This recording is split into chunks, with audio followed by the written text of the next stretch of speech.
Salut les scénaristes, content de vous retrouver, même si c'est que virtuellement, hein. Merci, hein. Sérieusement, merci pour l'accueil. Servisière, Mourguet, les Calabres, Marie Curie, les grands troisièmes, les petits CM2. Franchement, vous avez été top. J'ai été super touché de votre accueil. Il y a eu même avec certaines classes, des très très très jolis moments. J'ai même eu droit à un cadeau. Je sais pas si je peux le dire au Calabre. Allez, si, hein, je vous montre. À Marie Curie, pardon. Regardez, ce joli dessin. Je crois que c'est Nice. J'ai pas eu le temps de te remercier Nice tout de suite parce que ça s'est passé rapidement à la fin de la séance, mais il est trop mignon ton dessin, tu vois. Il est là et il va finir sur le mur dans mon bureau. Voilà. Bon, séquence émotion terminée, hein.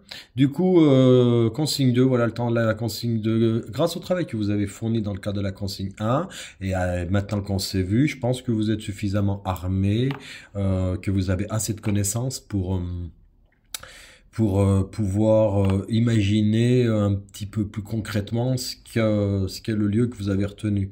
Un truc qui est génial là cette année, c'est que les quatre lieux ont été retenus, donc on va pouvoir travailler sur les quatre, donc c'est super. Bon, quel qu'a été le lieu que vous avez retenu sur les quatre, en tout cas maintenant vous savez à peu près, enfin vous savez mieux, vous saviez déjà plein de choses quand je suis arrivé, vous savez j'espère maintenant un peu plus avec tout ce qu'on s'est dit, toutes les questions que vous avez posées, donc vous êtes encore plus à même qu'avant pour imaginer une histoire dans ce lieu.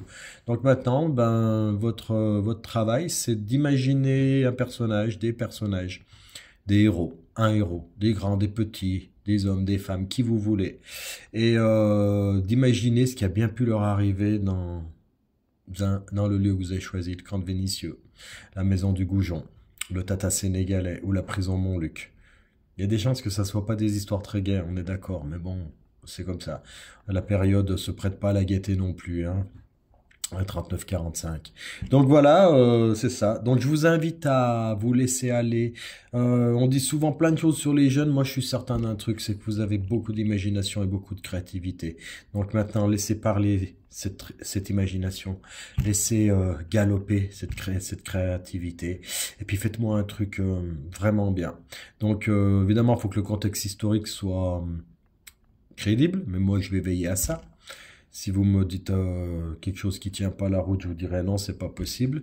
Donc voilà, la consigne 2, c'est ça. La consigne 3, c'est à peu près la même chose. Consigne 2 et consigne 3, ces deux consignes consistent à imaginer l'histoire. Alors, sur la forme que va revêtir votre histoire, c'est-à-dire la forme finale, un dessin, une pièce de théâtre, un petit roman, un montage photo, une vidéo, peu importe. Ça, on en reparlera plus tard. Là, pour le moment, on s'attarde pas sur la forme et sur le fond. Maintenant, vous devez inventer les aventures, raconter les aventures qui vont arriver à votre personnage dans le lieu que vous avez retenu. Ça va? Je crois que la consigne est assez claire, ok? Donc, à vous de jouer. Vous oubliez pas que la classe.com, la plateforme, permet d'échanger. Donc, posez toutes les questions que vous avez envie. Je vous répondrai. N'hésitez pas. On peut rester connecté quasi au jour le jour avec ça si vous en avez envie. D'accord? Donc voilà, à vous de jouer. Je vous remercie encore beaucoup. Je vous félicite énormément. Et petit et grand scénariste, j'attends avec impatience la démonstration que vous en avez plein là-dedans, que vous avez plein d'idées, plein d'imagination. Ok? Donc je compte sur vous. À tout bientôt et on se tient au jus. Au revoir.